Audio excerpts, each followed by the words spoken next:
Greetings and welcome to a very special discussion I'm having with someone you might know, Cal of Dirty Weasel Media. He has a fantastic channel, and I'll be linking to that in the low bar, and one that is far greater than mine. He does makes very helpful, instructive videos on modding tutorials. He does Let's Plays, and it's a really great channel. And I'll say and admit that my channel is but a pale moonlit shadow that is but an echo compared to his, but I'm glad to have him here with me today. We're going to be talking about, maybe I'm being a bit hyperbolic, the crisis of Bethesda, Elderscrolls, and Fallout. And I think him being here with me is the fact that we're both sort of huge fans of Bethesda games, of the sandbox genre, specifically the Elderscrolls and Fallout. And I just thought it would be nice to have someone else's input apart from mine, since I'm just monologuing everything. So I'm just going to ask Cal straight off, Yes. you know, when you think of Fallout 4, because that's the thing that tends to stick out in people's eye. I mean, what were your first impressions when you played that? Well, thanks for having me on, Stardust. I enjoy talking about it. You know, when I first started Fallout 4, I was really, really excited because, you know, I remember you and I having a conversation about a year and a half ago that I thought it was going to happen, and sure enough, it came out and it was announced, and then E3, and the amount of hype that went into it, I bought in. I bought. So did I. I bought. Guilty as charged. Guilty as charged. I bought the preload or the pre-sales, and I was ready. I dedicated the channel kind of to getting geared up for Fallout 4, and the first time I set out, I started to play it, and in the first, I guess, 2 hours, I'd already figured out the storyline. It's kind of, I enjoyed some of the graphics. I thought it was an improvement over Skyrim. I thought the shooting mechanics were much improved. But then it kind of throws you in and forces you to do things, and I didn't appreciate that. One of the big advantages of any Bethesda-type open-world sandbox game is that it kind of starts you off a little bit, just gets you the introduction of how things work, and then it just, boom, here you go. Off you go. Have a good time, kids. And I didn't feel that. I didn't feel like, I'm starting off on a blank adventure and a blank slate. I have the sun I have to find, and then they throw you into the settlement building and the Minutemen, and here's a suit of power armor, and then 2 hours into the game, I'm suddenly the general of this group of people, and you're like, what did I do to deserve that? I didn't really earn any of this stuff. And it just kind of felt forced on me, and that's kind of how I felt throughout most of the game while playing it, is that I enjoyed the things that Bethesda does well. The open world, I thought it very environmentally stimulating, but then the more you got into it, you're like, well, yeah, it's really a mile wide and about 1.5 feet deep. When I think about, if I might interject, Sure. When I think about Fallout 3, and it's been years since I played it, I'm not going to lie, but I did play it quite a bit back in the day, and the main quest had a lot more mystery to it. You're trying to piece together the pieces of the puzzle, put them together somehow. It wasn't clear to you at the beginning at all what was going on. As you just said, Fallout 4 was, baby stolen, I know what I could do. Then you meet up with Codsworth, the robot, and it's just so much hand-holding. And I, to this day, I haven't completed the main quest because I just don't find it particularly compelling. And yeah, I think Gopher put it well. In previous games, the main quest is just something you can do. Right. But it kind of, like, you have to find your baby. You have to talk to the robot servant and point you in the right direction. And then, power armor right away. And then a death claw. And I guess if you want to give them the benefit of the doubt, the whole power armor and the heavy machine gun, that was all just to sort of make you feel powerful. I'm not really sure. And the Minutemen, just bad start. Yeah, and it just continued on, and you felt like they were forcing the story upon you. And after after playing through the main quest, and I did the Brotherhood of Steel playthrough, and I just wanted to get through it. I had a Let's Play. It was a blind Let's Play. And then when I realized I wasn't enjoying it, it was making me sound like I wasn't enjoying it, I stopped the Let's Play and just played on my own to get through it so I kind of understood the game. It all felt so forced, and it felt like, okay, well, there's not really any repercussions for any of this. I remember, here I am, this big Brotherhood of Steel badass going through the quest line, and I just happened to pop in, and there's to the Institute and found my son. I'm like, they really don't like you, and you shouldn't really be liking me, and they don't seem to care. And then the Railroad didn't seem to care because of the lack of a faction system. And I'm like, you know what? It just didn't make a lot of sense to me. And then they, this is spoilers, kids, is that, the Brotherhood of Steel, if you haven't played it, you end up getting Liberty Prime in the end. I'm like, oh, well, there's Fallout 3 again. Okay, well, that's the Liberty Prime, okay. But it just didn't, and I've used this in examples to other people I've talked to about the game. It's a fun game. Don't get me wrong. I enjoy it, but not for the same reasons. Fallout 3 and Fallout New Vegas had a soul. This game doesn't have a soul, in my opinion, and it's really lacking. The more you play it, the more you kind of realize, it's just not holding my imagination. It may be the shooting mechanics may be fun, a lot of things may be a good time, but at the same time, you're like, why am I really doing this? Exploration was interesting, but it just didn't have the same level of interest as far as, you'd be playing a game like Fallout New Vegas.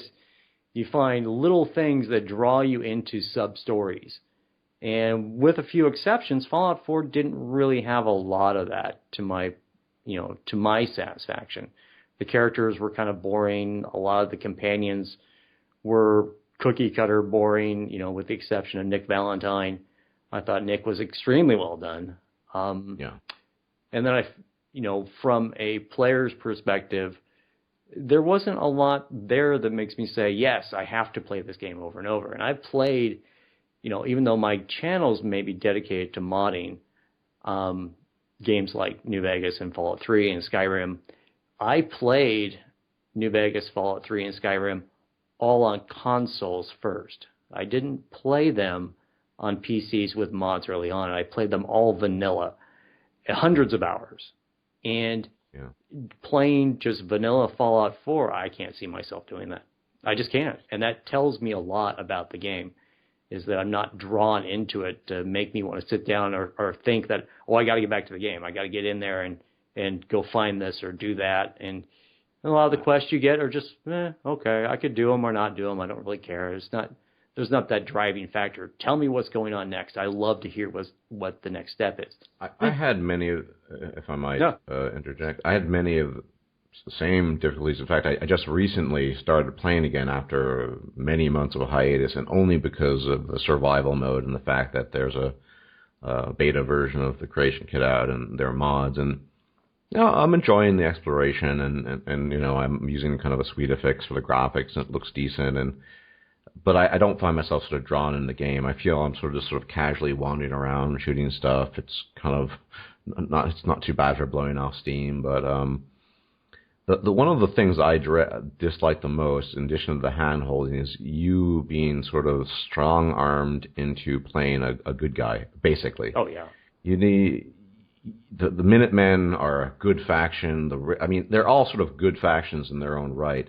You can't become a slaver and throw, enslavement collars on people's necks and blow up entire the karma system, I used to like that. It's a shame it's gone.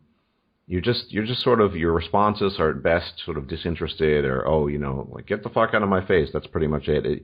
You can't really play an evil bastard, and some of us enjoy that on occasion. It definitely takes away from the replay value. The voice acting, I guess, is okay, but by its very nature, voice acting is limited. And for an open world sandbox, it's just, it's one thing to have it in, say, like something like the Mass Effect trilogy where you have a fixed protagonist. Totally makes sense. Yep. But it doesn't work here. Never mind the fact that I tend to play female characters, and the voice actress is the same as one of the major characters from Mass Effect series, and I can't help but think of her all the time. But in that context, Jack, great character. But you're right. I heard the same thing. I keep thinking myself as Jack, and I'm like, it doesn't really work. But a nice Jack. Jack in Mass Effect was a pretty badass woman. Yeah, absolutely. Fallout 4, the characters. Yeah, okay, I hear the voice. Like I said, you can the worst you can express is kind of I guess I would call it a sort of aggressive disinterest. Like, oh, don't give me your problems. I don't want to deal with them. That's kind of it. It's not, you know what?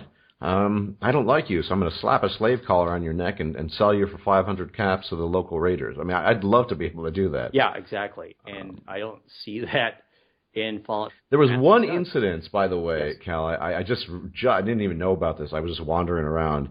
There was some ghoul boy trapped in a refrigerator, a leftover from that before. He didn't even know he was a ghoul. And he asked you to, can you take me home? And someone agrees to buy him off of you can do that, but it's still not really the same.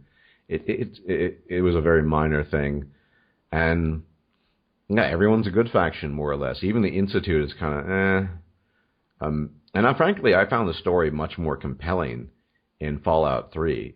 The idea that there's this sort of big project, Project Purity, trying to bring life back to the wasteland. That's a big deal. Yep. You're just, my son got kidnapped and I was cryogenically frozen. Now he's older than I am. And the story is just kind of fell apart. I like some things. I like the crafting, the modding, the fact that you can put lots of different mods on weapons, and that's kind of nice. It was a nice addition. And much like you, I had totally bought into the hype. I pre-ordered everything, bought the season pass in advance, And I was thinking about doing a Let's Play myself, too. And then I played it, and I just thought, this is just not... It's not there. Really, it's not there. But you know what's interesting, Cal, is I have a friend who, this was his first Fallout game he ever played, so he hadn't been familiar with the other ones. And he really liked it, but then he liked it as a game like Far Cry, where you just run around shooting stuff. And if you don't have the background in Bethesda games, specifically Fallout, then... I guess it's not a bad game, and it's still in and of itself. It's not a bad game. It's not, but if you're so steeped in the lore and you've played the previous title, particularly 3 in Vegas, you're just thinking, I don't know. It just doesn't do it for me. I'm probably going to try to finish the game at my own pace, but I don't really feel compelled to do so. And a lot of it is to do with the voice character. A lot of it has to do with this sort of, you have to play a good guy. And yeah, I don't know honestly how much modding can save it because of, well, the voice character. You can definitely add on, I think, potentially a lot in terms of, physical stuff. Add new guns, maybe some more animations, or, jet suits. Who knows? But I feel the same way. Is that you can, through mods, turn off the camera that flips back and forth for conversation. You can turn off the voice protagonist, but you're still limited in the type of responses that they give you. And like you said, you can kind of play basically this middle of the road, semi-good kind of guy, and that's about as bad as you really get. Or you can play the goofy guy that always throws out the sarcastic response. I went back and kind of looked at some of the things that New Vegas did and Fallout 3 did, is that you had responses based off of your stats. In other words, if you were a high intelligence, you could have a high intelligence response. Or if you were a low intelligence, the characters kind of knew, you're not that bright, are you? And there was that interaction there. I don't see that in Fallout 4. They just kind of assume that you're kind of this middling intelligence. Well, if you run high charisma... guy. That's the only thing you can convince people to give you caps. I mean, I tend to run high charisma builds, and so okay, you can go through 3 different colors. You have a yellow, you have an orange, and then you have a really dark orange, or maybe it's red if I recall right. And each level gives you more caps of persuasion, but that's not really in depth. And I agree with you. The New Vegas system was really great in that regard. But I can't help but think that Bethesda was trying to sort of sell this to a quote-unquote new generation, whatever that means, rather than, because everyone's always looking to expand their market. They can't just rely on the old vanguard, or at least theoretically they can't. Maybe that's what they think. So they just thought, well, we'll make it more accessible. Every game these days has a voice protagonist. I mean, who are we to defy that axiom of gaming these days? Market trends. Market trends. But, you know, Call of Duty isn't the same as Fallout, and Fallout isn't the same as The Witcher. I mean, it's just, there are sort of subcategories, and I don't have a lot of faith. I haven't even tried Far Harbor. I bought the season pass, so, you know, it's waiting there. But and I will. I've always liked New England, and, you know, exploring the water is kind of cool. And but yeah, I don't feel compelled. I mean, and I sunk tons of time into Fallout 3, a little less than New Vegas, and even just insane amounts in Skyrim. I must have 30 different characters that I played. You know, with just different backgrounds, undead vampires, you know, reformed criminals, you know, werewolf, undead hunters. There's so many possibilities, and you know, it's totally different with this. To be fair, I'm not going to lie. I tend to be more partial to Elderscrolls than Fallout. That's always been the case, but I did expect a fair bit more. And in their defense, they sold the hype really well, and most people bought into it. Yeah. It's weird. Even Gopher was saying that, something similar to what you said. I think it was in his live stream with his patrons. He said, "Look, when I did, you know, Skyrim modding tutorials, they were hugely popular, right? But if I were to do the same thing with Fallout, very few people would watch. It's just, yeah, it's been a disappointment for the old guard, I guess. I don't know for the new guard. There are plenty of sort of kiddies who are really pretty satisfied with it, but I'm not one of them. Yeah, the game is really designed around a 14-year-old boy, unfortunately. And they kind of dumbed down a lot of, I hate using that term, I really do, but dumbed down a lot of the aspects. If the shoe fits, right? Yeah. The conversation is not in depth because, you know, 14-year-old boys they just want to click through the conversation, go shoot some more things. You know, and the traditional role player, I want to talk to people. I like having long conversations. And, you know, you mentioned that you're more of a Skyrim player. I was exactly the opposite. I was more of a Fallout guy. I played the heck out of Fallout 3 and Fallout New Vegas. I love Skyrim. I love playing it. But I was a Fallout guy. And to see what Fallout 4 turned out to be was really disappointing. And that made me turn, you know, my channel and back to what I was working on back into Skyrim. And I realized even more so after doing that, the failings of Fallout 4, the main quest, you're kind of forced into it. You know, in order to find Nick, you have to, you know, go to Diamond City for your kid, and you have to ask the right questions. And then, you know, before, you know, you could ignore all the main quest, and that's a lot of the times that you replay those games. Is you just I want to play the game. I want to see what else it has. Don't force me into the main quest. I don't want to do it. I just want to go out and play a character, and I don't see that happening in Fallout 4. I don't see myself creating, you know, a dozen different profiles to try and, you know, create new and different characters and try and see how they all work together and see different ways of achieving different goals in the Fallout 4 universe. Agreed. And that is just sort of the story RPG elements. I find there are a few game mechanic problems, even after introducing survival mode, which I've been playing on in this second playthrough. I'm running kind of a stealth character because I thought that would be the best way to survive, you know, and don't get hit. But I did think that, the perks from the endurance tree path, they would be useful in survival but even there, you're just better suited just, you know, pumping yourself full of meds and drinking water. I find there are entire trees of perks, and charisma too. I mean, yeah, I get cheaper prices, but I forgot, was it Wasteland, Whisper? it's so unreliable. I forgot. I think I calculated the chances a while back. It was well below 40%. It just wasn't very reliable. So from a game mechanics point of view, there were just entire branches of perks that I guess you could use from a role-playing perspective, but I mean, how much do you really, for example, Aqua Boy or Girl, yeah, you don't take radiation damage in the water, you don't have to surface. Not too many scenarios where that's really required, where that's a huge issue. You know, radiation resistance, well, what's the big deal? Just take, you know, Rad X and Rad away, and even in survival mode, and drink some water. And yeah. It was so easy to overcome some of the obstacles they placed. Yeah, I was hoping that, you know, okay, I'm going to create a, you know, for a build, like an actual mechanic build, a mutant freak who quickly becomes adapted to this new wasteland. So, you know, radiation resistance, doesn't take radiation damage from eating irradiated food and water,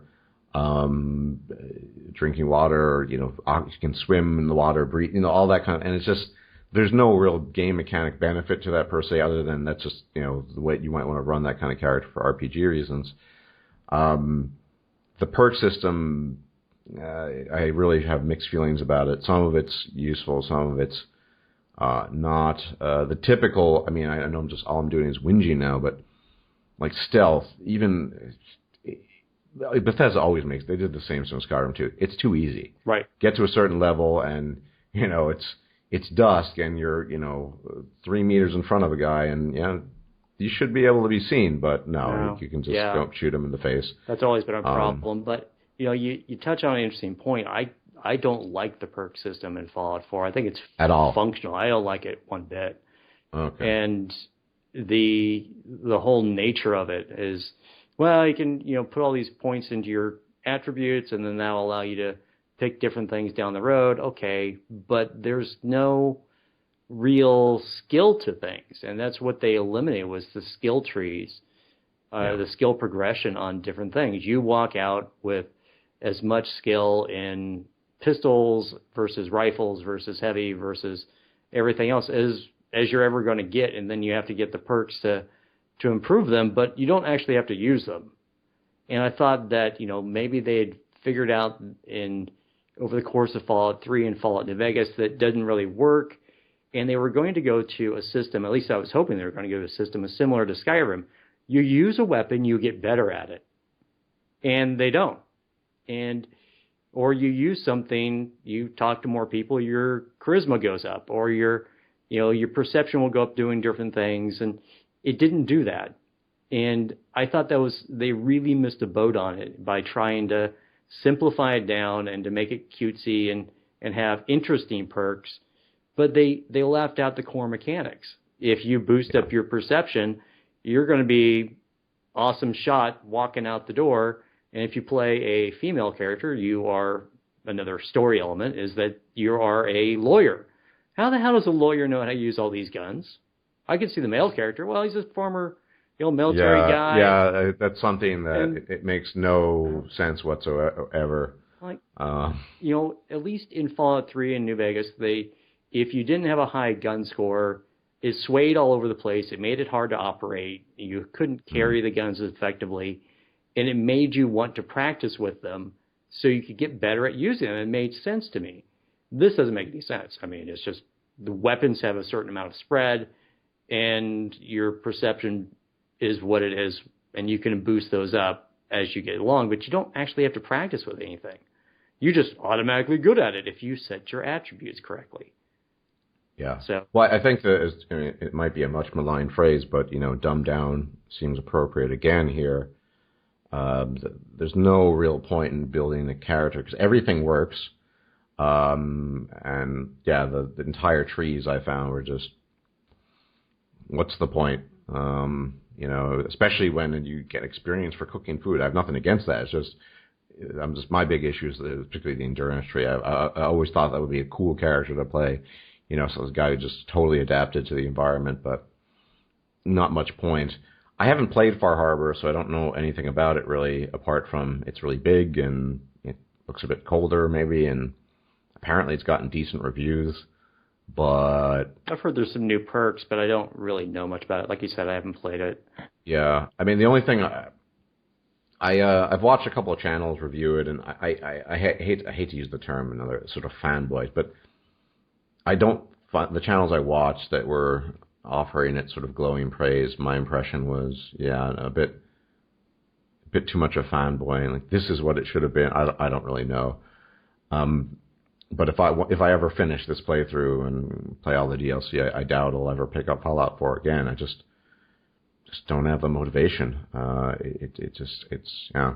Yeah, I will play it again. I think that, you know, with time, the mods will come up that will fix a lot of the problems. You know, even if you could look back, Project Nevada for Fallout New Vegas dramatically overhauled things, and it's basically a standard. If you want to play a better Fallout New Vegas that fixes a lot of things, you get Project Nevada. And I think that something like that will come along and fix this stuff.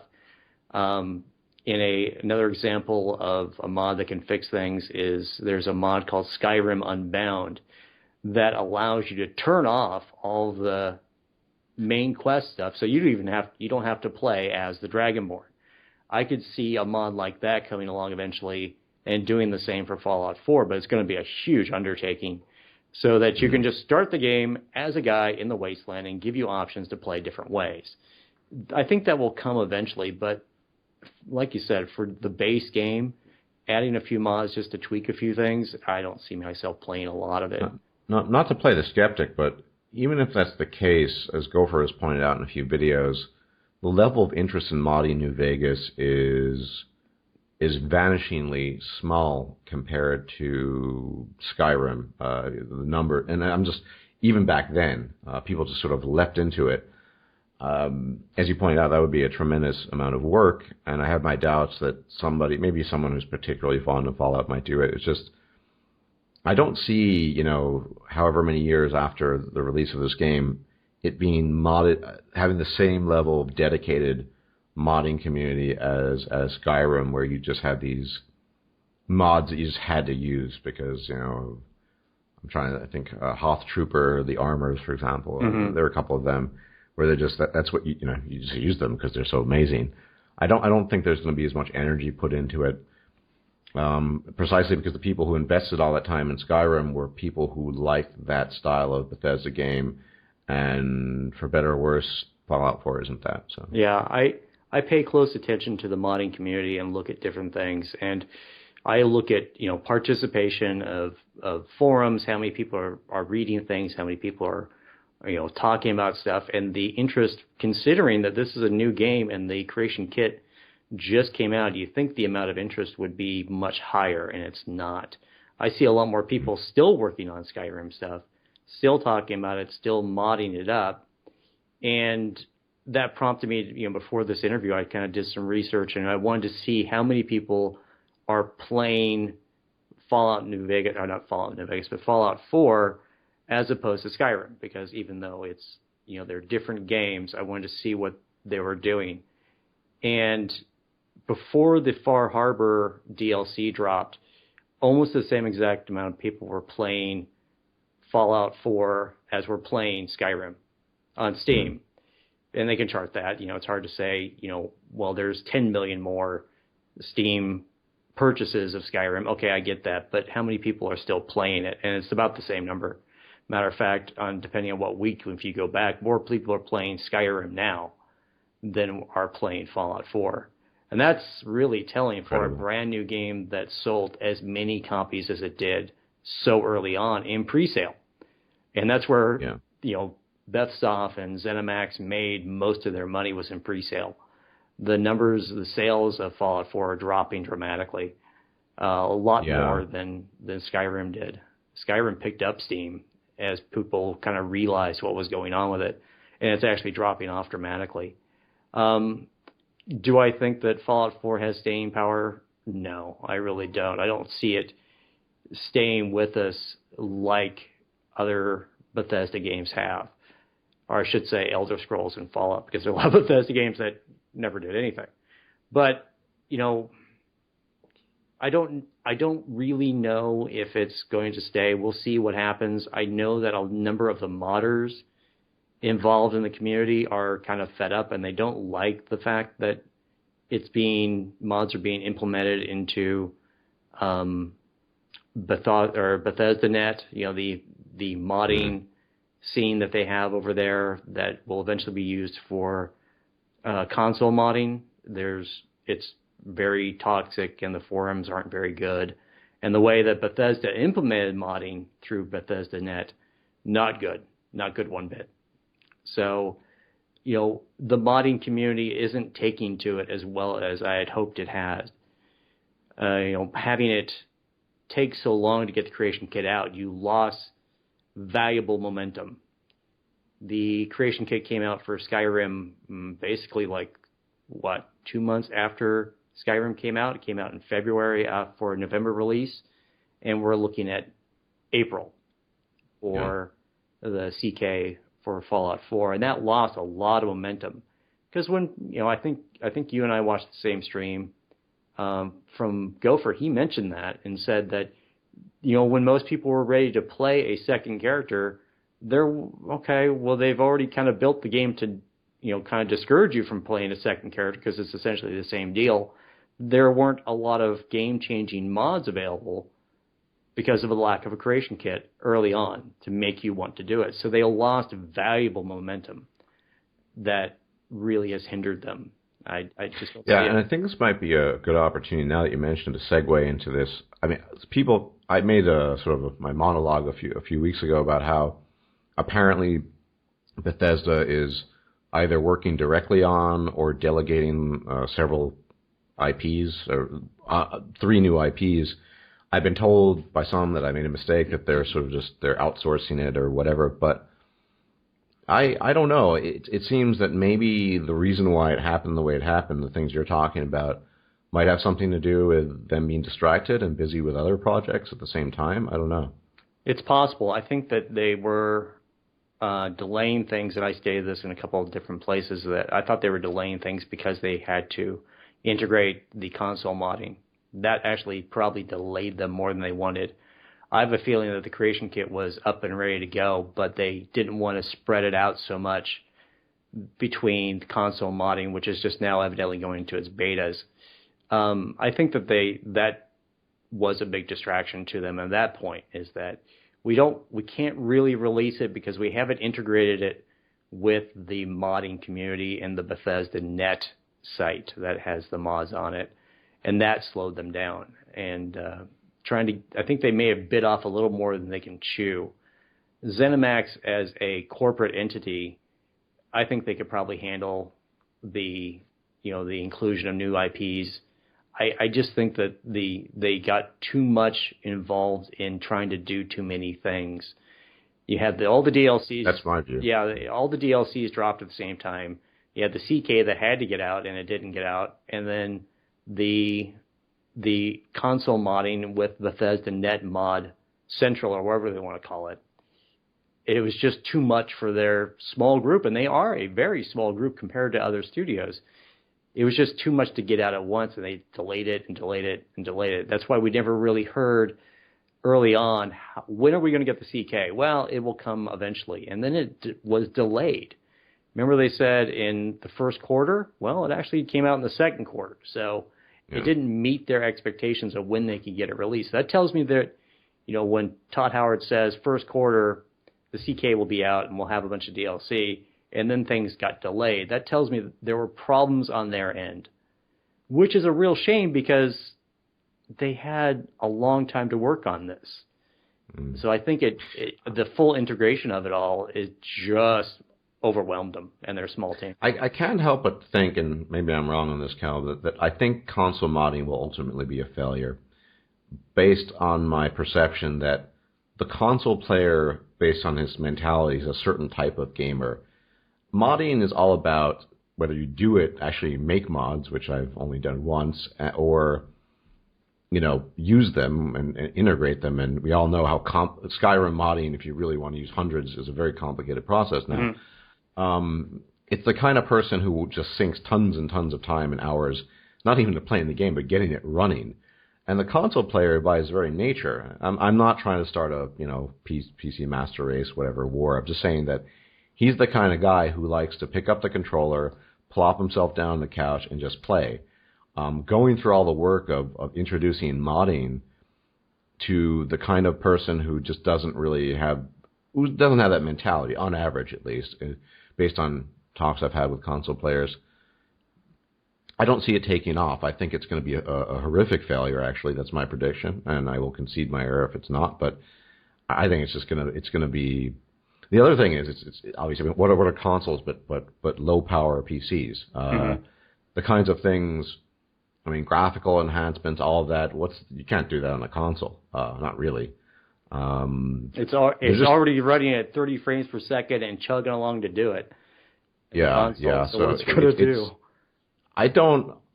This just strikes me as an incredibly unwise move on the part of Bethesda, and I always thought they were smarter than that. But I mean, it sounds nice on paper. Oh, introduce mods to the console market, but consolers, they're the kind of people typically who just want to unwind. They're not going to sit for 3 hours in front of their screen trying to figure out their load order and how to use Mod Manager properly and creating different profiles. I mean, that's a lot of work. I know. I've tried it and failed a few times and then succeeded. And that's just. I think it's going to be a failure. Maybe I'm being overly critical. I just don't think it's a particularly worthwhile thing to work on because I don't think it's going to be profitable to them in the end. But I think it's self-limiting. I think that if you have someone who is interested in mods, they try them out on the console and they realize, you know what, the system doesn't work that well and there's not really any way to fix problems. And Bethesda's response is, if you have a problem with a mod, not our problem. And the way they organize the mods in game is basically move them up or move them down. There's no real telling how things work, and you don't really know what you're doing, so you just have to experiment. People are going to get frustrated with that, and they'll just go, well, screw it. I'm just going to buy a computer, and I'll just mod the right way.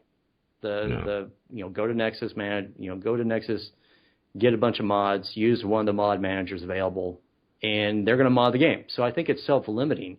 I don't think that they're going to have a dedicated community of people adding mods to their games before they get frustrated with the whole thing and say, well, I don't have any support and the forums don't work and there's no real guidance on how to do any of this stuff and I don't really know what to do, what not to do, and they're just going to give up and go to PC modding.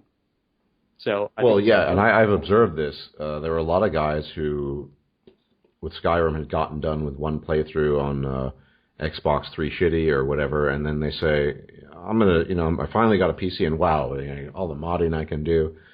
I for the reasons you cited as well as the reasons I just don't know what's wrong with Bethesda. But given that my greatest concern is someone whose favorite gaming franchise is the Elder Scrolls, is the next Elder Scrolls title, and what they're going to do with it, because that could just make or break the series for a lot of people who've been playing since, in theory, before Morrowind. I'm terrified, frankly speaking, that they're going to do something just that everyone knows is critically wrong, and they're going to go through with it anyway. I don't know. I mean, what are your concerns, Cal, about the next Elder Scrolls title? Well, number one, the voice protagonist idea is a failure. How are you going to have different voice types for Argonian versus Khajiit versus human versus elves, orcs, all these different voices? Are you just going to put them through a filter depending on, which race you play? They couldn't even do it right for the grunts. I think there was originally a bug, like Argonian males sounded like humans when they were grunting. So it was, they couldn't even do that right. Right, and the shouts, the same thing. Yeah. That's why. Yeah, it didn't work. I think that was your mod, right? That was my mod. I didn't have a good mic at the time. My mic now is quite good, and if I had the will and desire to redo it, I think it would sound a lot better. I just had a really shitty mic. Otherwise, it would have been a really, a small niche mod, but had a useful function. Right. Yeah, I hated, I like beast races. I'm someone who tends not to play humans in that game. Right. So, wow, this is great. The grunt sounds weird, and Fusro Da, well, doesn't that sound like a Nord? What's going on here? I just thought, and they were just too lazy to fix it, whatever. The voice protagonist, how they would do that is Yeah, that's the biggest concern, I guess. There are many others, but I'm hoping that Bethesda recognizes their error. I think I had this feeling they think, well, if we don't use a voice protagonist, no one's going to buy our game. I'm like, no. They will buy it. And I think that people expected in the pre-orders that we were going to get a Fallout game that was similar with better graphics and some new features. And they pre-ordered it based off of, we love Fallout, we want to play Fallout. And then they got the game and like, wait, this isn't really Fallout anymore, is it? It's a good game, but it's not Fallout that we expected. So you're going to see pre-order sales go down. And I'm, the old phrase, fool me once, shame on you. Fool me twice, shame on me. I've now put Bethesda into that category. I'm not going to pre-order. I'll just wait till it comes out. And when there's only one company I would pre-order from, and that's CD Projekt Red. Yeah, we can talk about that later. I love that game. Dude, we should talk about Blood and Wine. I'm pretty excited about that. Don't ruin it for me. I haven't gotten there yet. I'm not going to I don't know the details. I can just tell you what's been said about what they've improved. I mean, there's a lot more to be said about it, but as far as Elderscrolls, beyond the voice protagonist, that's the biggest issue. My hope is that when you look at the cycle of things, when Fallout 3 came out, well, it was approximately about the same development cycle as, let's say, Oblivion. Oblivion was definitely more role play. And when they brought out Fallout 3, it made, this is more of a shooter than we've ever done before. Okay. And it had less role play in it than comparative to Oblivion. So, I'm hoping that they will keep, Skyrim is still more role play, even though it's still kind of dumbed down, if you want to use that term again, compared to Oblivion and Morrowind. But it's definitely more role play. And my hope is that they kind of realize that the people who play Skyrim expect a vast role-playing experience, multiple ways to play characters, and they improve those things rather than try to follow the Fallout 4 action-type game kind of business plan. Yeah. That's my... I mean... Will they learn? It would be I don't know. I'm... The problem, I think, is it's kind of to do with human psychology. Most human beings have a difficulty as individuals admitting when they're wrong, let alone a giant company is saying, well, we done fucked up Fallout 4. I don't think they're going to necessarily... Well, maybe they're not publicly say it. The best case scenario is that they sort of acknowledge it amongst themselves and say, no, we need to do this type of game because that's what people want. No voiced character. There's some other things that I could stand improvement. I think combat animations could be vastly improved in future Elder Scrolls titles. Sure. Greater fluidity. I guess they're fairly minor things. I would hope to see better because each game kind of improved on that. Morrowind was very basic. Oblivion, a little bit better. Skyrim, so hopefully there would be that. Apart from that, I'm pretty open-minded. I'm even open-minded on the place it's supposed to take place. Any specific desire in a new province you'd like to explore over another? Or? Not really. I think that, Elder Scrolls, we're just going to have to, approach it with caution and hope that they learn their lessons as a company to say, you know what, we may want to expand our market and we may want to, branch out to new types of games, but let's not annoy our sole base of consumers that expect us to do certain things. And if they were to dumb down even further or introduce the voice protagonist single story kind of Elder Scrolls game that we've seen in Fallout 4, I think that you're basically the end of their flagship franchise, and Elder Scrolls is their flagship franchise. It's the one they usually introduce new engines to. It's the one they put in the most effort to. I think that if they were to do that, it's basically the end of the franchise, and somebody else will pick up the baton. And we can talk about, business models, and if there's a consumer base for a product, someone else will do it. Whether that will be CD Projekt Red, we don't know, because they kind of follow a single protagonist, story-based, excellent game, but it's not the Elder Scrolls. So I No, think, but yes. I mean, I don't want. Here's the thing Yes. about. I mean, I guess we're sort of all over the place now. But with CD Projekt Red, I remember a couple of months ago listening to an interview with the founder, and I think his name is Martian. I know I'm butchering his pronunciation, but he was sort of quizzed, and why don't you just work on multiple projects and things like other companies, AAA? No, we're us. We do what we do, right? And we follow one product or one story, one game to its end, and that's why I respect them, and why I just think a pre-order is just sort of an instant. I'll pre-order, and it's going to be good. I don't need to worry about it being. I think Witcher 3 in particular is a flawed masterpiece. I say flawed because nothing's perfect, but it's just. And the thing is, with the expansion, I'm not giving spoil. We don't really know anything, but we know, for example, that who does this for an expansion? They increase graphical performance, so you're going to get more grass, more foliage, more plants, and your FPS is still going to go up, at least according to the rumors of what they've been talking about. Right. Customization features, a brand new UI. I saw. Yeah. You and I are both big fans of Gopher, and I was watching some of his streams about the new expansion, and I'm like, when was the last time you saw a game company overhaul the UI? Yeah. Oh my God! In the middle of a improve game. graphical performance too. I can't think of any company that's ever done that. And maybe minor tweaks here or there, but to overhaul it so much that it definitely is a big change and a needed change. Because I thought, Witcher 3's kind of inventory management and skill management was okay, but it could have been better.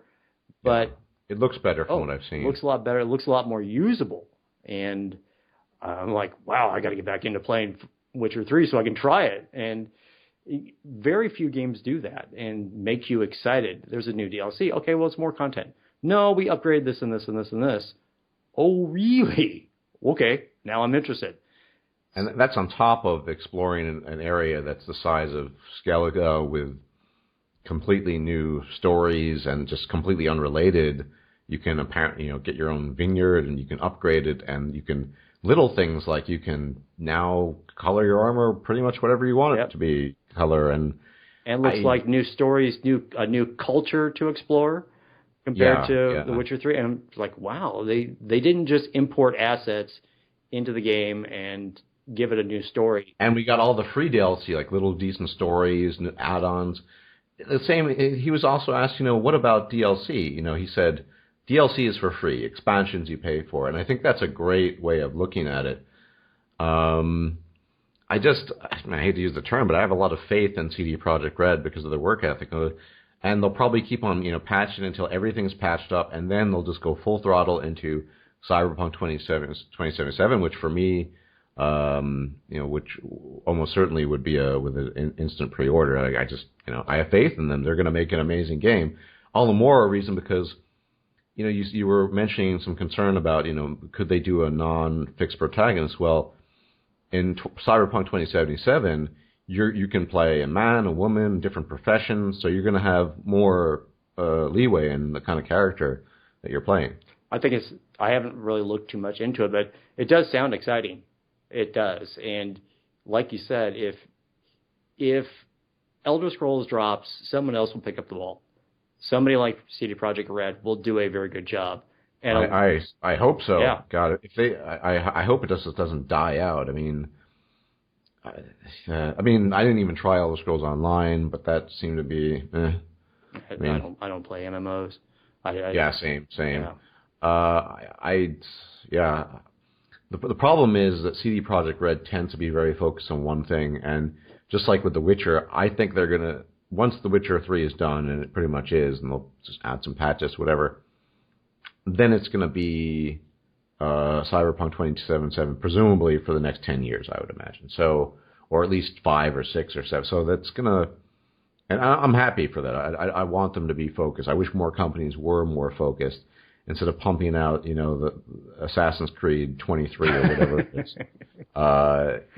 And you can make money that way. The guy also said, sometimes the shareholders, they don't like what we do and they leave. And he just said, well, that's just, we have to deal with it because That's our work ethic. We want to make good games. We want customers to not just buy our games, but admire us, because I admire what they do in a way that, I might buy a Ubisoft, aka Ubishit game, but it's not because I admire them. It's because I think I might get, a few hours of fun out of it every now and then. Right. And it doesn't inspire me the same way. And I'm really terrified about Elderscrolls. I don't think I could play it anymore just because I have about 4,000 hours, but man, Skyrim, I loved Skyrim, so it's just if they could make something at least on par as that, I would be reasonably happy. Although improvements, we were talking about before, the engine, I would like them in the next Elder Scrolls to use a different engine. I mean, it's been the same engine since Morrowind, so yeah, they're going to have to, because I think Fallout 4 has reached the pinnacle of what they can do with it. It does not look as good as it could. I use a what is it? The program that actually I'm drawing a blank now. It's not an ENB. You mentioned it. What do you use to improve the graphics? SweetFX. Yeah. SweetFX, or the other one, the other mod is very similar. I use the same thing, and I realized why Fallout 4 has that kind of blurry Vaseline lens kind of look is because it's trying to cover up the graphics. And once I stripped that away using a SweetFX preset, and I realized, oh wow, that layer looks horrible. And I realized that's why it has that effect, that kind of blurred lens effect, because they're trying to hide the graphics limitations of the creation engine. It's reached its max. It can't do any more. And, even performance-wise on a high-end PC, certain places it doesn't really work very well, and it's not optimized. So I think it's reached the end of its life, because I just don't see where you can have a GTX 1080 type performance and people are going to expect super graphics for it and use the creation engine.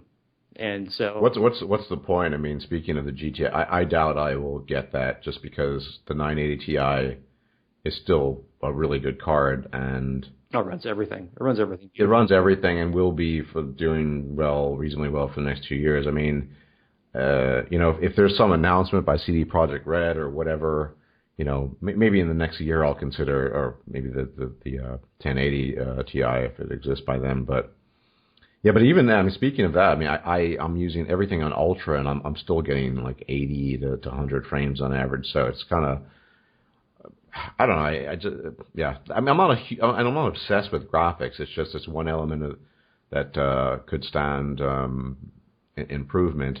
And on a better quest writing, I think they could take a note from, or learn a lesson from Obsidian in that regard. Just one of my criticisms was Skyrim, that the quests weren't particularly, well, I think they were shit actually. Go fetch this, do this, maybe some more detail. That would be really welcome as well. But my fear is that Bethesda's going the way of mass marketing, just like most companies do, and they're just going to effectively sell out. It's going to be even more dumbed down. It might be flashier. Maybe there will be better graphics, but it'll be a game that you think is good, but kind of just like a hack and slash, just like sort of Fallout's a kind of action shooter.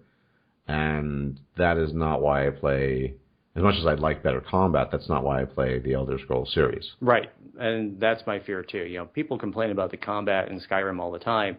I'm like, it's fine. It's fine. It's not why I play the game. There are other ways to get around things in Skyrim. You can play stealth, you can play archer, you can play warrior, you can do all sorts of different things, and it's all about role playing and creating characters and being immersed in the environment.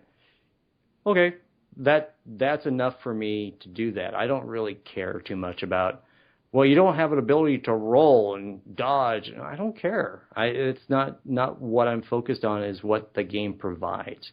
There are other games that provide better combat experience. That's not what I'm after.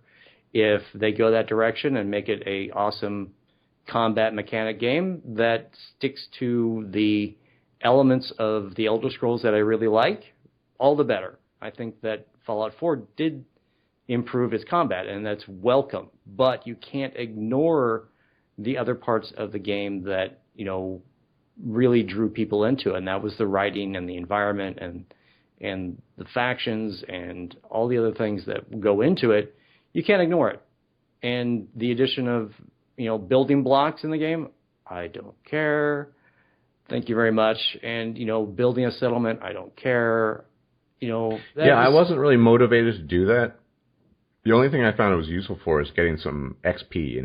I have a lot of steel and wood. I'll try to get some XP. It's cheap by putting together. That was a cheat, by the way. I don't like that mechanic. If you want to give me extra, and when you talked about the skill system, if you want to improve my skills in something through the building of structures and putting together the different things, I'm fine with that. Don't just throw more XP at me.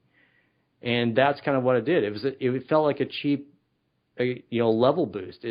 I need a couple more levels. Let's go build some stuff. What? Why? Why did they have to do it that way? It just felt like, a hack. I'd agree with you on that as well. I also didn't feel motivated to build. We're going to see that in Elderscrolls 6. I think that's probably kind of expected now. Hopefully it's not as big of a mechanic in the game that you have to build things in the Elder Scrolls universe to get through the game, which is kind of how they did it. But Cal, it wouldn't make sense. I mean, if they follow the tried and true formula that you're a prisoner, I mean, what you get out of a prison or a jail, and what you're putting together a village or something, that doesn't make any sense. I know. Not initially. I know, but they've already broken the mold with Fallout 4, haven't they? True. It used to be they dump you out of the vault and then here you go, kids, off you go, and they've broken the mold with that, and so why wouldn't they break the mold again? That's why I'm in the you're not going to fool me again. I'm going to wait and I'm going to see. You're not going to get my money ahead of time before I get a product. I'm not in that camp anymore. So I think that they may want to try to expand things and try new things, but it better not impinge on the rest of the game, and hopefully it won't. But we'll just have to wait and see. So as far as the company goes, their market share has to go up, and I can see why companies do what they do, but a lot of times they lose focus as far as when they start adding new things. So you see this all the time with games. Mass Effect changed dramatically from 1 to 3. You could argue that while 2 was the best game, was it better than 1 really, as for what we came to expect? And then 3 came along and it changed it dramatically again. It became more shooter based, less conversation, less dialogue, and that's my favorite series of all time, probably, even despite massive flaws in 3 and a number of them in 2, and some problems in 1. But it's just, well, I don't know how. Are you paying attention at all to Mass Effect Andromeda and what we've been hearing? Or? It's on my peripheral radar. I'm aware of it. Right. I know they've delayed it, and another danger sign from Bioware. And they can. I don't. Do you think so, Cal? Because I mean, I guess traditionally, well, maybe not traditionally, but when you hear, we're delaying the game for 4 months or 6 months, one thinks, well, I guess they're trying to improve it. This is what I pre-ordered. I have a fair amount of faith in Eidos, so I pre-ordered Deus Ex Mankind Divided, and they delayed that from February of this year to the coming August. And they said we're doing this so we can fix all those little things that people mentioned that they wanted to be in the game. We're going to put it in there now, and so you can get it on August 23rd, and it's going to be worth the wait. I'd like to think that's what Bioware is doing, although we don't even know what the game is like. Hasn't Andromeda lost personnel? Haven't they lost writers? And Indeed, yes, they have. I've paid attention. I kind of faded out of the Bethesda scene because of my disappointment and paid more attention to Bioware. Well, to the extent that I can. I mean, the forums are infested with SJWs. But beyond that, to find out some mechanical information, they lost a bunch of people. Of course, they're not going to reveal to the public why. Who knows? Maybe it was all friendly and amiable. I don't know. But They claim to still be on track, so you can't lose key personnel and not have a delay. You can't. Any project goes through that. Any major time sensitive thing. Well, you're gonna have. Well, we lost all these key people.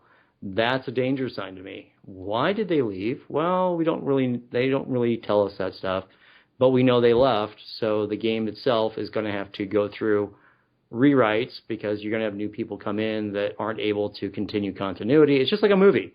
If you see a bunch of, we changed directors 3 times or change producers or change writers, well, things aren't going to be the same as when we started out with the initial vision, and then you're going to have to try and integrate those in. Well, that means a rewrite in the script, and that's going to change things. Then you get a new director in there. Well, it's not going to mesh well, and that's a danger sign to me. So I would agree. And another danger sign, this has been ongoing, is that the head writer, to the best of my knowledge, maybe I make a mistake, or at least one of the lead writers, is Mac Walters, who was instrumental in and I'm being sarcastic now, the wonderful writing of Mass Effect 3.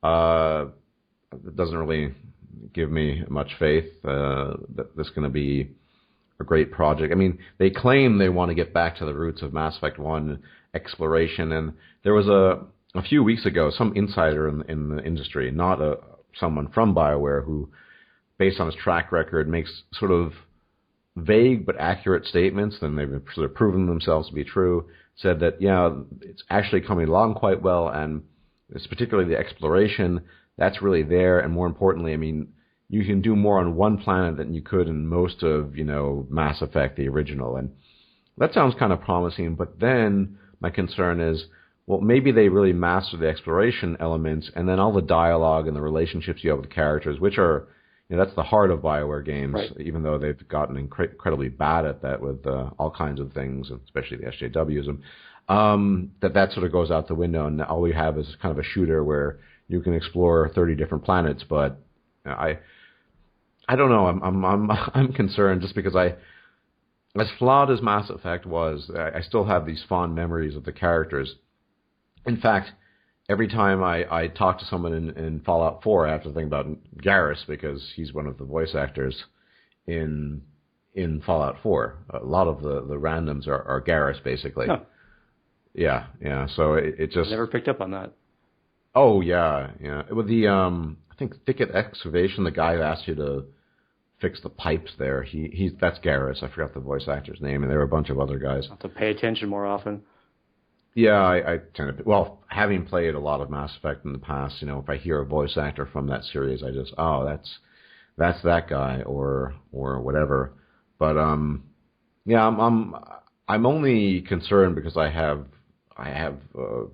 a desire to see that game be good and to get back on track to, sure, make it better combat. Because I have to admit, combat in the first one was terrible, but keep those elements, the relationships. That's really what the Mass Effect series was about, mm-hmm. And BioWare has at least technically been about. Inquisition was that going forward. That's I am looking forward to it. I doubt I would pre-order, but I'll be on the lookout to see what they do with that.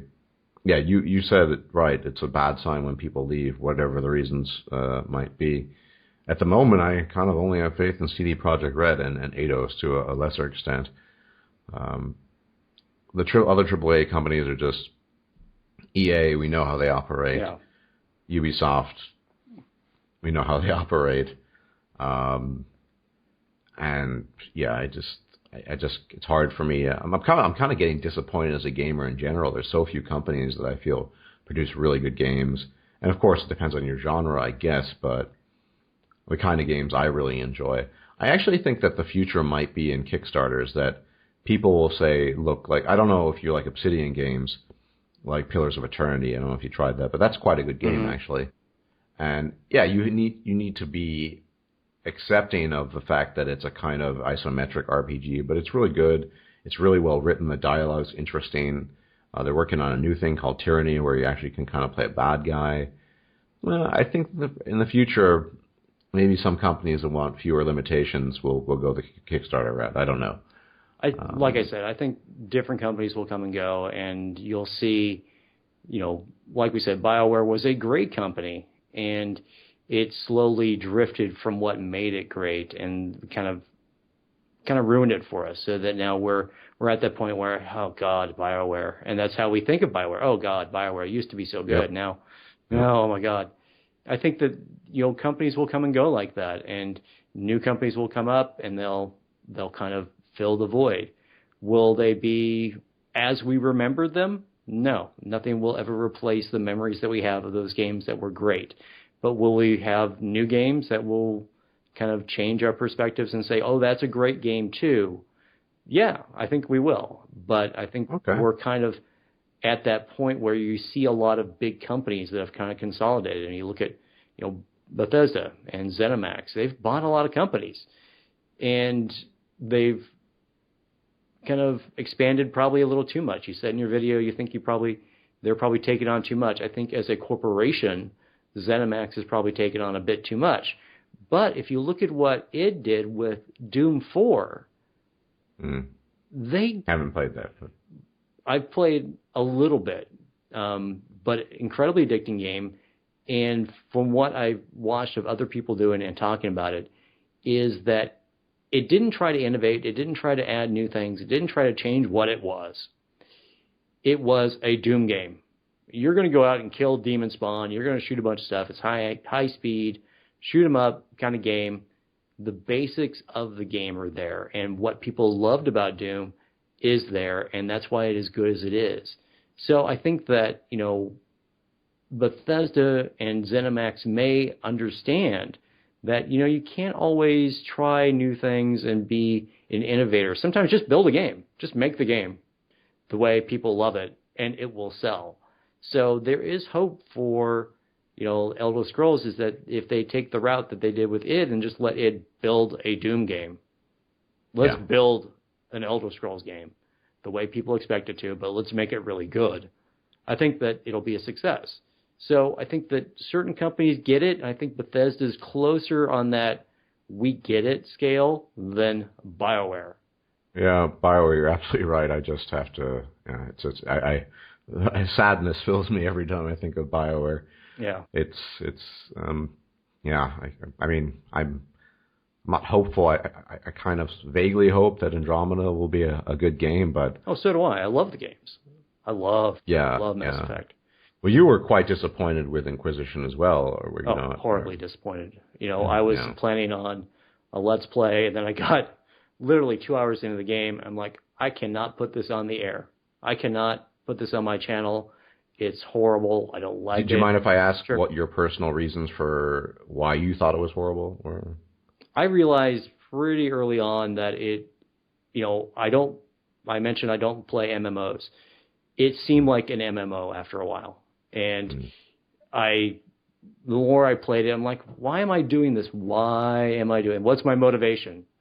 And there was so much of it. It's like, I don't get it. I'm just not feeling the game. And there's all these little fetch quests, and I'm just like, okay. Well, I think that, was it your Let's Play or something? You were skipping huge amounts of quests or little fetch things. Wow. Well, how can you incorporate that into an LP when there's just huge maps, but, running around, fetching. I managed to do 2 complete playthroughs on my own, just as like, okay, that's it. That's all I'm going to do, just so I can, take it all in, form an opinion. Just not a very positive view. And then you took Dragon Age Origins was an incredible game. Oh, great game.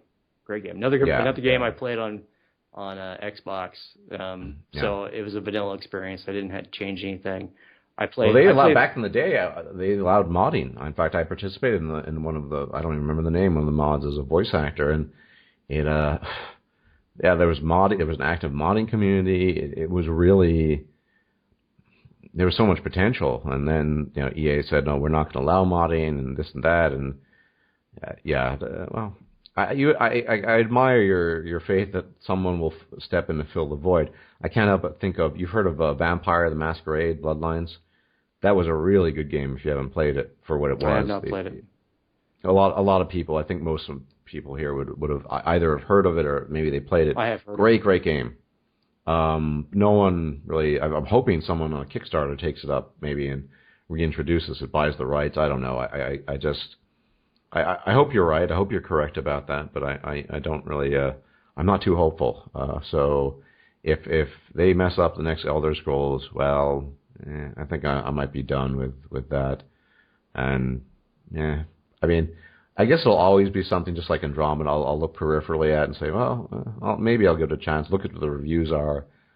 Yeah, that kind of thing. Yeah, no, but I just you're not going to get my money anymore, Bethesda, before you give me a product. That's where we are. I think a lot of companies are like that for me now. I don't. Besides, what is the point really of buying a pre-order? It's not like we have to get a copy. I guess retrospectively, given the fact that Bethesda raised the price of the season pass, so the point was to get the season pass at a cheaper price, I guess. I actually traded an old microphone to a friend, and he said, "What do you want for it?" Buy me a season pass. So I didn't even pay for it. But if in retrospect, though, if I were the buying public, I would be regretting buying a season pass because I didn't need to have, the Wasteland Workshop or whatever it was that they offered as DLC for money. Would I play Automatron? No, not from what I've seen. So, from a modding aspect, I probably need to have it, for my channel. But if I was the average consumer, would I be interested in, a 2-hour DLC? No. Make robots? Maybe. But I don't think it adds that much. I think it's just an extension of what they're already doing with creating settlements. Oh, you can build a custom robot. Okay. Agreed. Okay, great. I guess Far Harbor is the only legitimate one. That's why I like the 2 DLCs. I'm not counting the Hearthfire, but for Skyrim 1, I love vampires. So expanding on the whole vampiric lore with Molag Bal, I think that was really, really cool. Mm-hmm. And then, exploring the origins of the Dragonborn in Dragonborn, that was that was good. They did a good job with that. Don't really get that feeling with Fallout 4. No, again, I don't. From what I've heard, Far Harbor is very good, but is that all the DLC we're getting? Is that the end of the DLC? We haven't heard anything else. There are rumors of something called, it sounds weird, Nuka-Cola, something involving Nuka-Cola. Some bunch of people found some names and some files, and they talk about DLC with Nuka, whatever that could mean. I don't know, but I don't see it being as big as Far Harbor, though. No, I don't think so. And even if Far Harbor is overall better, it can't redeem the entire game. Skyrim had been crap, and then they released Dragonborn, and that was really good. Well, it's nice, but it doesn't redeem the whole game. I mean, I seem to recall like Lair of the Shadow Broker was a DLC from Mass Effect 2. It was better than the main game, significantly so. Oh, it was. It was fabulous. And yeah, and I just like it gives you this hope, like you can do it. Why didn't you do it in the main game? I wonder. Yeah. We talk about big groups of people trying to create a product, and then the DLCs break out, and you have a small group of people creating a product. I wonder if something like Lair of the Shadow Broker, really showed that by having a small confined group of people, that they can develop a product. But you have the larger the group gets, the harder it is to have a unified vision as far as what you want. And I think that, the writing in Dawnguard and Dragonborn, to extent Dragonborn is not my favorite DLC, but Dawnguard is. That was I just love vampires. It's hard for me to... It was in depth. I mean, you cared about the different characters, and you cared about going off and doing these things. And you could see a storyline in there. The quest was probably better than the main quest, as far as I'm concerned.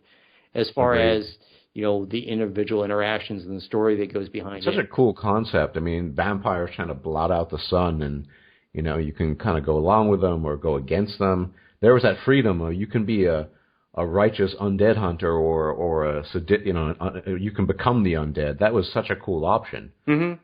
And don't have anything like that in Fallout, to be honest. Mm-hmm. No, and that's that lack of choice. That we will force you to love us. We will force you to care about the story. No, don't make me do this. Don't make me. And that was probably my overarching theme is don't make me do this. I don't want to. And I felt forced in the game in Fallout 4. So it gets back to that story. Well, give me options. Give me ways of caring about me, myself, the character that I'm creating, rather than your story. So, small groups can create stuff like this. I don't know how big CD Projekt is.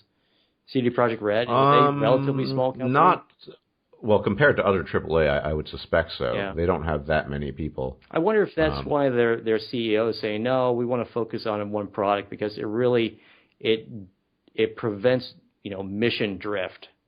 So that they can say, no, we need to focus on this, and we're a small group. If we try to do other things, we're going to lose focus, and we're going to lose sight of what the end goal is. So maybe something you said about Bethesda is right. Maybe they're taking on too much. So I think so, and I think not necessarily for the genre, stick to your own genre, but that kind of dedicated focus to a very specific work ethic and just doing what CD Projekt Red does, where they really want to make the customers happy and more than just, I'll buy the game for some fun. Like, wow, this is amazing. Everyone's looking at Blood and Wine thinking, wow, look how much work and effort they put into this story-wise, new stuff, new customization, better graphical performance, better inventory interaction. Who does this? And they're setting a kind of a new gold standard, and I hope other companies pay attention. I doubt it, because ultimately profitability is what always drives a market, and unfortunately one of the trade-offs is that integrity and work ethic and other things get sacrificed along the way, and we've seen this with many companies. So I don't see a company that's effectively sold out going back saying, we're going to work hard and give a good product, deliver a good product, because if you can make money by making 50,000 Assassin's Creed games, then that's what you're going to do, right? Right, exactly. And the companies are in the business of making money, and if they have a product that sells X number of millions of copies consistently, they're going to continue with that formula, no matter how bad it may get or how repetitious and derivative it may become. So I call it the Quentin Tarantino of video game development. They have a product, and they're going to be an homage to themselves over and over and over. You know what you're going to get with Tarantino every movie you get, and that will be the same thing with Call of Duty or Assassin's Creed or any of these other games. You know what you're going to get. If you like it, okay, fine, you'll buy a lot of product, and unfortunately that makes people make more of the same. So you're not going to have the companies that come out and say, no, we're going to go back to the old ways, or go back to the things that we want to do. And that's, the system is really designed for the AAA titles to not break the mold. Okay. Yeah, I mean, the best case scenario is, like I said, Obsidian decided to go, well, we're going to go the Kickstarter route. That way we can do what we want to do. I think that's, if you've had to sort of sacrifice your own principles as a company and just do things you prefer not to do, that probably is the only way to go about it, I think. I hear rumors all the time. Oh, they're going to let Obsidian make another Fallout game. No, they're not. They're not. Look how Bethesda treated Obsidian and Fallout New Vegas like it didn't exist regarding Fallout 4. So if you were to say to me, oh, they'll do this or they'll do that, they'll let Obsidian make a new game for Fallout 4. No, they're not. They're not going to give them the engine. They're not going to give them the rights to do it. They won't do it. So, hopefully some other company will have to come up with a new intellectual property and go that route of trying to fulfill the formula. But I don't think you'll ever see hearkening back to Obsidian. Self-imposed reformation is incredibly rare. I agree. It's also, let's be honest. I mean, Obsidian kind of put Bethesda to shame because their story writing is so much better. Oh yeah.